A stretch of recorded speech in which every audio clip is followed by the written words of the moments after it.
Cornflour তো আমরা soup ঘন হওয়ার জন্য আর যে কোনো ভাজা ক্রিস্পি করার জন্য ব্যবহার করে থাকি, তাই না? কিন্তু আজকে এই কর্নফ্লাওয়ার দিয়ে মজার একটি রেসিপি শেয়ার করছি। তার জন্য আপনাকে কি করতে হবে, আধা কাপ কর্নফ্লাওয়ার আর 1 কাপ জল দিয়ে পাতলা একটা মিশ্রণ তৈরি করে নিতে হবে। জলটা কিন্তু ঠান্ডা জল দিয়ে এটাকে গুলে নিতে হবে, আর যদি গরম জল ব্যবহার করেন তাহলে কিন্তু দলা বেঁধে যাবে। এবার প্যানে 1 কাপ চিনি আর আধা কাপ জল দিয়ে পাতলা একটা শিরা তৈরি করে নিচ্ছি। চিনিটা গলে যখন পাতলা একটা তারের মতো শিরাটা তৈরি হয়ে যাবে, তখন আপনি গুলে রাখা কর্নফ্লাওয়ারটা এর মধ্যে দিয়ে দিবেন। কর্নফ্লাওয়ারের মিশ্রণটা দেওয়ার সাথে সাথে আপনাকে দ্রুত নাড়তে হবে, নয়তো দেখবেন এটা দলা বেঁধে গেছে। আর কর্নফ্লাওয়ারের মিশ্রণটা দিয়ে আমি চুলাটাকে বন্ধ করে তারপর খুব ভালো করে মিশিয়ে নিয়েছি। কর্নফ্লাওয়ার এমনিতেই সাদা দেখতে, আর এটা যদি দেখতে ভালো না লাগে তাহলে তো খেতেও ভালো লাগবে না, তাই মনের শান্তির জন্য সামান্য পরিমাণ সবুজ ফুড কালার দিয়ে দিচ্ছি।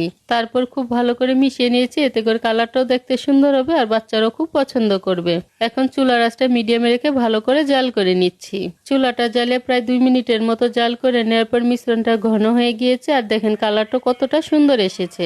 এখন সুন্দর একটা ফ্লেভারের জন্য এর মধ্যে 1 টেবিল চামচ ঘি দিয়ে আবারও খুব ভালো করে মিশিয়ে নিচ্ছি।